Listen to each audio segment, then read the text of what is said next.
Caros amigos, sejam bem-vindos a mais um episódio do Alex Crypto. Espero que esteja tudo bem, que já estejam recuperados da derrota de Portugal e já agora do Brasil. Portanto, para os nossos amigos brasileiros que nos ouvem no canal, de facto não foi um Mundial muito agradável. Portanto, olha, é assim, é vida, é a bola. Portanto, mais oportunidades virão seguramente. Temos um episódio cheio de notícias.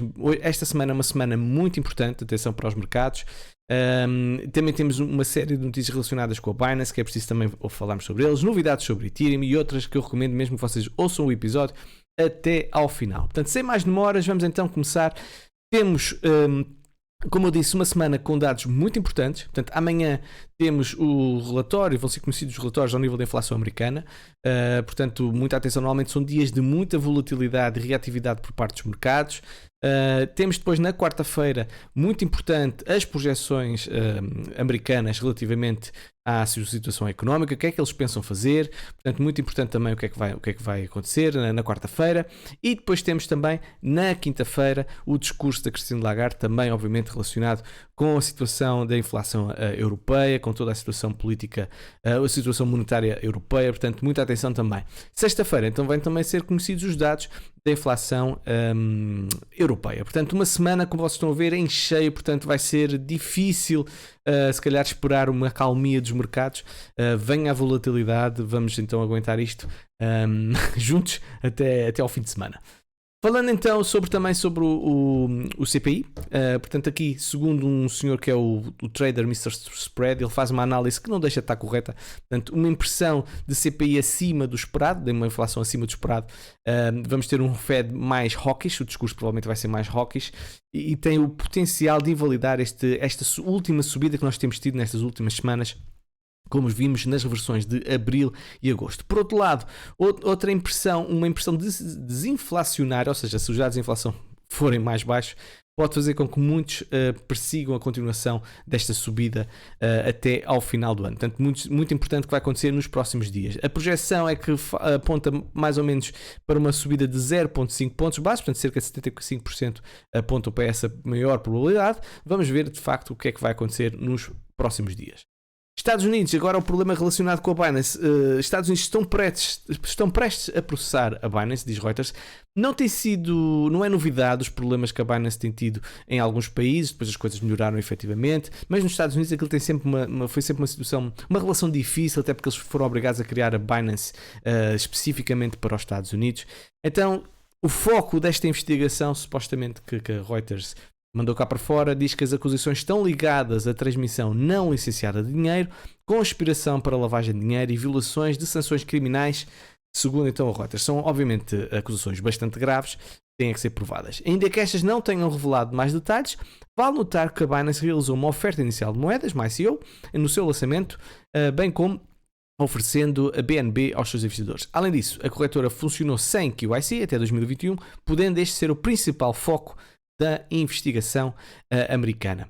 No Twitter, a Binance respondeu, disse que a Reuters errou novamente e que considera todas estas notícias um ataque aos seus funcionários sem qualquer tipo de fundamento. Vamos ver então o que é que vai acontecer no futuro, mas são nuvens negras que param agora sobre a Binance, até porque as provas de reserva da Binance levantam algumas red flags, segundo aqui um relatório. Portanto, os esforços da Binance para melhorar a transparência das suas reservas também expuseram sinais de alerta nas finanças de exchange crypto. O relatório divulgado pela empresa da auditoria Mazars não traz confiança aos investidores sobre as finanças da bolsa, pois carece de informações relacionadas à qualidade dos controlos internos e como os sistemas da Binance liquidam os ativos para cobrir empréstimos de margem. Outra bandeira vermelha levantada pelas fontes do jornal diz respeito à falta de informações sobre a estrutura corporativa da Binance. Portanto, mais uma notícia que de facto não traz a Binance neste momento a atravessar uma fase muito positiva.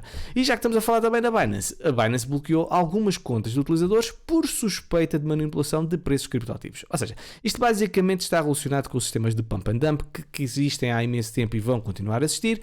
Desta vez o CZ disse, já chega, fartei-me disso, portanto bloquearam temporariamente a retirada de criptoativos para contas que utilizavam esse sistema de pump and dump. Obviamente que está-se aqui a levantar a questão da liberdade das pessoas. Eu querer comprar ou querer vender quando quero, até que ponto é que isso é legal ou ilegal, mas obviamente que subidas 460% pode prejudicar uma série de pessoas, então o CZ quer controlar um bocadinho isto. Volta novamente a discussão então da centralização / descentralização, se de facto as coisas são... até que ponto é que um é melhor que a outra, não é? Portanto, tem sempre assim pontos favoráveis e outros pontos contra, como nós já temos vindo a falar. Coinbase está a fazer campanha para que os seus utilizadores troquem os USDT por USDC. Depois da Binance excluir 3 pares de stablecoins da sua plataforma de negociações, agora é a vez da Coinbase voltar-se a um token estável em detrimento do outro. Portanto, eles basicamente estão a dizer despachem o USDT, o que é bom é o USDC, porque é confiável, é exclusivo, é uma stablecoin 100% respaldada por moeda fiduciária e títulos do Tesouro dos Estados Unidos de curto prazo. Também porque alegou que os seus fundos de reserva são mantidos em instituições financeiras regulamentadas pelo governo. Meus caros, em resumo isto é assim. Quem está na boca do lobo e quem tem andado a navegar, digamos assim, por águas infestadas de tubarões e tem falado muito, estou obviamente a falar do CZ, estou obviamente a falar da Binance e do seu moralismo que tem ocorrido nos últimos tempos, é normal começar a criar anticorpos, ok? Já cria anticorpos por ser a maior plataforma do mercado. Ao falar como tem andado a falar, mais anticorpos pode, obviamente, estar a criar. Portanto, agora, até que ponto tudo isto é uma resposta proporcional àquilo que o CZ tem dito e tem feito, ok? E um ataque direto à plataforma justo, certo? Porque há de facto problemas, ou é de facto uma vingança que está a surgir de várias vertentes. Obviamente já estamos a entrar aqui um bocadinho nas teorias de conspiração, mas eu acho que isto que está a acontecer não é inocente, sinceramente. Parece que nós estamos a assistir nos últimos tempos a uma guerra constante entre plataformas. Parece aquela casa em que toda a gente discute, já ninguém tem razão, ok? E obviamente que isto só há um grupo que de facto vai perder. E é todo o espaço cripto. Isto não é bom para o mercado cripto. Acho que apenas é mais lama que é tirada para o mercado que está a precisar de ser limpo, que está a precisar de ser purificado. E obviamente que isto não é bom. Se a Binance tiver um problema sério, é uma autêntica bomba atómica no mercado, ok? Mas muito grande. Portanto, estamos a falar se calhar de valores se calhar impensáveis de que a Bitcoin poderia atingir. Eu espero sinceramente que não aconteça nada de grave, que isto seja apenas FUD, que seja apenas estas guerras quesilentas entre eles e que as coisas de facto se ultrapassem. Espero sinceramente que assim aconteça, porque se acontecer o pior, não vai ser um ano ou dois que provavelmente o mercado vai recuperar, provavelmente estamos a falar já num espaço temporal de, sei lá, 5 ou 10 anos, e nem mesmo o halving pode salvar isto. Portanto, eu espero que as coisas corram efetivamente bem, a bem de todos nós, Bybit junta-se à tendência e lança provas de reservas verificadas pela Merkle Tree. Portanto, já sabem, agora todas as plataformas estão a tentar provar que são fidedignas, estão a provar que têm ativos para salvaguardar todos os depósitos que são feitos nas suas plataformas. Portanto, é uma nova iniciativa de transparência, permite que os seus utilizadores verifiquem diretamente as participações da Bybit juntamente com os seus ativos pessoais depositados na bolsa. Além disso, este novo recurso permite a verificação da propriedade da carteira da Bybit de que os ativos são mantidos na proporção de 1 para 1. Portanto, tudo o que seja para promover transparência, nada a dizer, muito bem, continua assim. Banco de Inglaterra abre inscrições para a carteira CBDC de prova de conceito. Portanto, o Banco Central está a orçamentar cerca de $255 mil para desenvolver uma carteira de amostra de moeda digital do Banco Central que possa executar recursos básicos como transações e solicitações de pagamento. Ou seja, depois de Espanha e depois também de uma série de outros países, agora é a Inglaterra que está a avançar com a CBDC. A sua projeção é ter uma CBDC a funcionar até 2030. Já falámos mais que uma vez sobre os benefícios e os contras de uma CBDC. Portanto, fica aqui a devida informação. Reino Unido inclui criptoativos em reforma financeira, na sequência da notícia anterior. Portanto, o governo do Reino Unido anunciou hoje um pacote de mais de 30 reformas na regulamentação financeira que inclui também o mercado de criptoativos. Nesta nova estrutura regulatória para serviços financeiros, deve apoiar a inovação e a liderança em áreas emergentes de finanças, disse o Sr. Jeremy Hunt, que é um apologista das criptomoedas. Já tínhamos também falado sobre isto. Portanto, estamos a ver o Reino Unido, se calhar, a divergir um bocadinho da Europa e a aceitar os criptoativos, bem como outros países também o estão a fazer. Por exemplo, a Rússia é um deles. E já que estamos a falar na Europa, a União Europeia estabeleceu um limite de valor para pagamentos únicos usando criptoativos. Atenção a isto, pessoal, que está na Europa, somos nós, não é? A União Europeia continua a avançar na regulamentação do mercado criptográfico e agora estabeleceu novas regras voltadas a coibir o uso de criptoativos em práticas financeiras criminosas. Portanto, a Comissão Europeia estabeleceu um limite financeiro de pagamento único até 10 mil euros usando criptoativos. E também a Comissão Europeia também estipulou que as transações únicas usando criptoativos em valor acima de 1.000 euros deverão ser verificadas pela Virtual Asset Service Providers. Por fim, mais uma regra foi acrescida à regulamentação das plataformas que operarem ou que vão operar na União Europeia, que serão obrigadas a implementar medidas de mitigação de risco para as suas carteiras, bem como outros controles sobre pagamentos criptográficos transfronteiriços.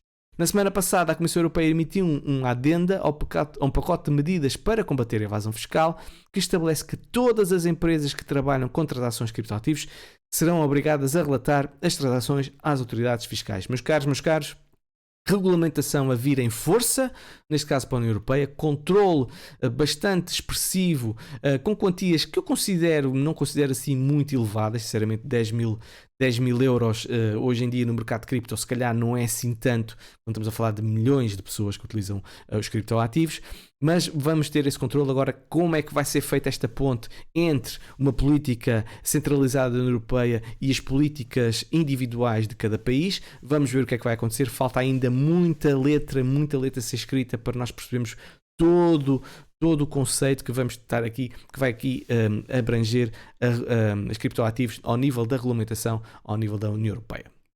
Grayscale é processada enquanto Bitcoin em fundo é negociado abaixo de 10 mil dólares. Portanto, as coisas não estão fáceis para a Grayscale. Isto é de facto um problema muito grande.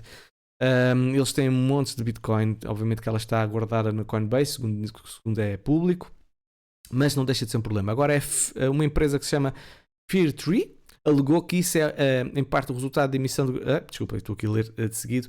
A notícia veio quando o desconto da Grayscale Bitcoin caiu para o recorde de mais de 43% do valor do Bitcoin na terça-feira. Portanto, a Fear3 alegou que isso é em parte o resultado da emissão da Grayscale do número imenso de ações entre 2018 e 2021, sem fornecer aos investidores meios para sair das suas posições. Na sua reclamação, a Fear3, que administra 3 bilhões de dólares, disse que cerca de 850 mil investidores de retalho foram prejudicados pelas ações hostis aos acionistas da Grayscale. A Fear3 também procura impedir que a Grayscale converta o seu fundo GBTC num ETF de Bitcoin. Portanto, não são boas notícias também para a Grayscale.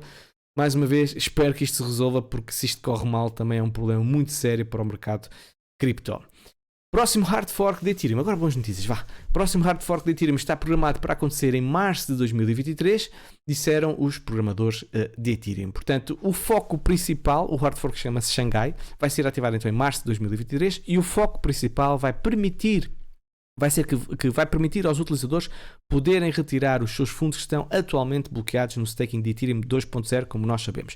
Agora, isto pode trazer ao mercado uma pressão acrescida de venda. Vai depender muito do preço a que esteja Ethereum, porque se Ethereum tiver a preço mais baixo do que quando as pessoas lá puseram o dinheiro, mesmo que tenham tido staking, se calhar as pessoas não vão vender. Agora, se Ethereum tivesse a valer o dobro ou o triplo do que quando as pessoas lá puseram o seu staking, provavelmente se calhar íamos ter um sistema, íamos observar um dump por parte de Ethereum, nem que fosse os juros ganhos.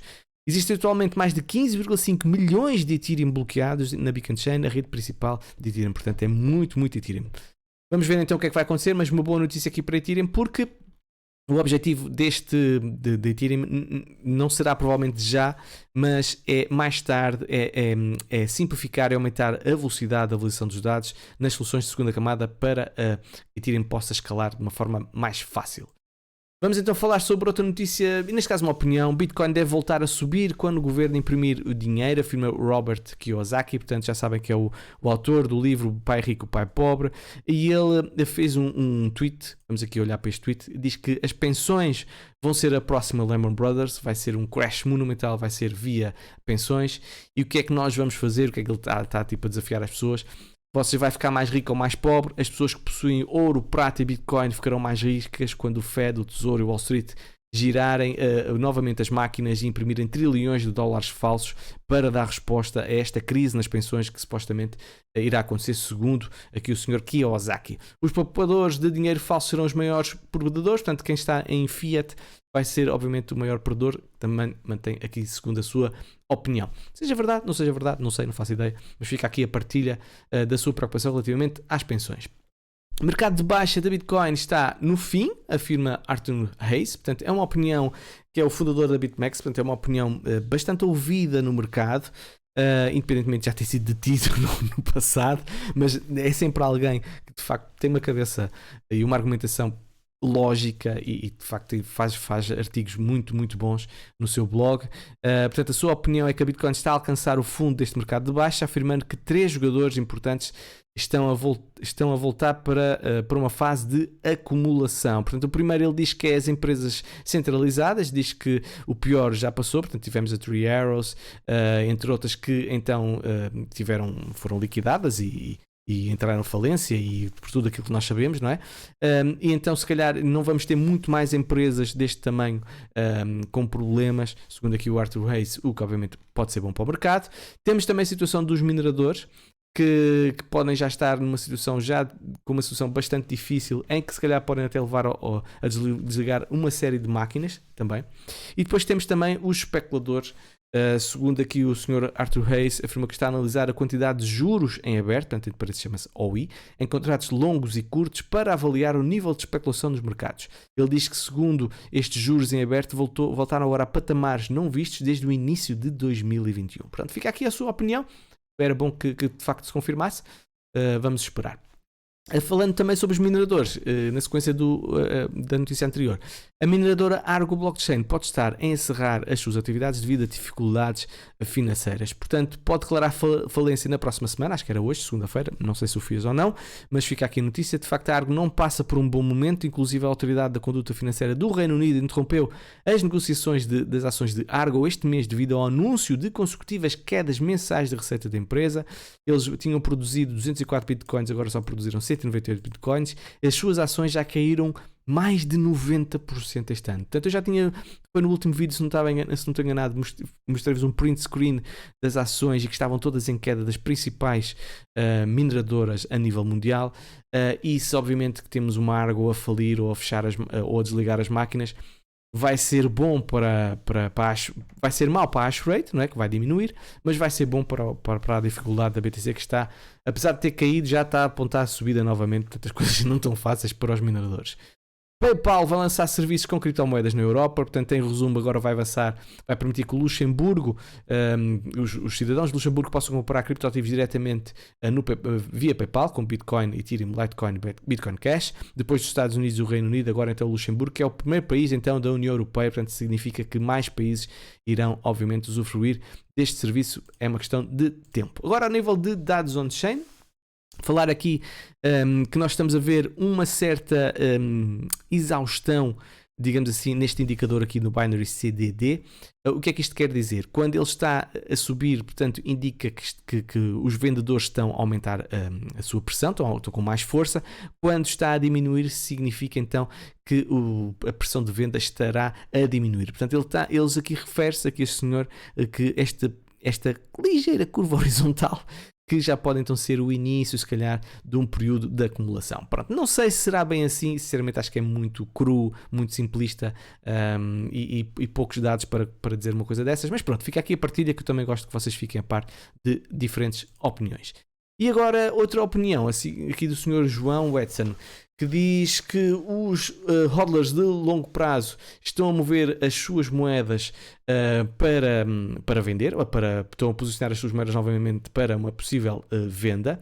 E este indicador aqui, o NVT, por norma, quando está em território overbought, costuma indicar um momento de pressão de venda. E aquilo nós podemos ver exatamente isso quando nós temos aqui este indicador aqui nestes níveis e por norma o preço cai a seguir. Vamos ver o que é que vai acontecer novamente. Também dizer que estamos em níveis de 2021 ao nível da dormência, que estamos a voltar a esses níveis, portanto começa a haver muita movimentação ao nível das moedas. E então pode também indicar então uma possível venda de moedas, ou seja, movimentação para vender Bitcoin. Vamos agora então fazer a nossa análise técnica. Aquilo que vos quero mostrar, até que nós tivemos mais uma vela semanal, uma vela neste caso é uma Doji Candle, portanto aqui nesta vela temos um equilíbrio entre compradores e vendedores, depois de 2 semanas claramente de subida. Neste momento é aqui, para aí que isto afinal começa a ficar equilibrado, portanto já há mais pessoal, já há tanta gente a vender como a comprar. Portanto é uma vela que pode ser uma vela de inversão, certo? Mas também pode ser uma vela de pausa para depois continuidade. Agora, aquilo que nós podemos constatar é que a Bitcoin basicamente está a fazer uma nova bear flag. E aqui a amarelo vocês veem exatamente isso. Portanto, movimento de descida, lateralização, não passa de um ângulo de 45 graus, portanto, normalmente bear flag, ok, bear flag, bear flag, bear flag. Agora, aquilo chama a vossa atenção para o seguinte. Se vocês repararem, o momento de acumulação começa a ser menor, ok? Menor, certo? Já temos uma bear flag com uma certa maturidade, não é imatura, ok? Portanto, isto já é perfeitamente uma bear flag válida. Mas aquilo que normalmente nós vemos é quanto maior o período de acumulação, maior é a queda consequente, certo? Faz sentido. Estamos a acumular pressão, é tipo uma panela a pressão, chega ali um momento em que rebenta a panela e então vai por aí abaixo. E aquilo que nós podemos ver então que se calhar podemos ter já uma queda menor do que aquilo que se calhar teríamos uma queda, como por exemplo o período de acumulação, aqui como nós vimos em março de 2022. Não sei, é apenas um suponhamos, como se costuma dizer. Também o que eu posso dizer aqui é que nós estamos neste momento ainda não quebramos o nosso, não vou dizer, vou deixar que vocês digam, seguramente vocês sabem o que é, mas vou aqui desenhar para vocês verem, ok? Aqui 2 fundos, aqui a parte superior, aqui a parte inferior, isto meus caros, como é que se chama? Exatamente, é um falling wedge, ok? Um falling wedge por norma tem um movimento de breakout superior e costuma acontecer mais ou menos 3/4 aqui do falling wedge, não costuma ser mesmo no final, na pontinha, tá bem? Portanto vamos ver. Agora aquilo que nós precisamos de ver é vir testar novamente esta parte superior e podemos perfeitamente vir fazer isso nos próximos tempos, mas depois de se calhar continuar a cair, então temos o breakout. Agora, muito importante, algo que eu vos quero chamar a atenção, nós temos aqui, se nós pegarmos aqui desde 2017, e já fiz a asneira, onde é que tu estás? Estás aqui. Nós pegamos aqui desde 2017 e traçamos aqui uma linha de tendência, certo? E projetamos para cima e fazemos aqui com 2 topos. Temos claramente aqui que é visível este canal paralelo. Vou acertar isto, ok? Este canal paralelo. Estás teimoso. Pronto, o canal paralelo, ok? Normalmente estes canais são bastante importantes a nível macro, certo? E já há muito tempo que nós não vimos testar esta linha inferior deste canal paralelo. Portanto, eu acredito que se nós viemos aqui testar esta zona aqui de fundo deste canal, eu acho que nós vamos ter uma zona reativa e nós não vamos quebrar isto à primeira. Pelo menos é a minha opinião, vale o que vale. Até porque normalmente quando acontece, nós temos este tempo que demora imenso tempo a testar uma zona de suporte. Reparem o que aconteceu aqui em 2022, em junho de 2022, em que nós fizemos retest ou breakout, o que é que aconteceu? Nós tivemos um bounce muito expressivo nessa zona. E nós temos também outra zona que pode ser também de bounce, que é este topo aqui de junho de 2019, que também pode ser uma zona reativa. Ou seja, toda esta zona, toda esta confluência aqui, como vocês estão a ver aqui assim, ok? Toda esta zona é uma zona com forte tendência para ser reativa. Eu não estou a dizer que será o final do bear market, até pode ser, não faço ideia, mas para mim vamos atingir uma zona em que nós podemos ter um bounce muito expressivo aqui nesta zona, até porque é uma tendência de queda que já vai mais de um ano e nós não tivemos uma subida significativa, ok? Portanto, vamos ver o que é que vai acontecer, pois muita atenção para estes níveis, muita atenção para este suporte desta linha diagonal, que acho que vai ser reativa, está bem? Pronto pessoal, espero que tenham gostado do episódio, é apenas a minha opinião, não é aconselhamento financeiro como vocês sabem. Desejo a todos um bom resto de dia e vemo-nos no próximo episódio. Tchau, tchau!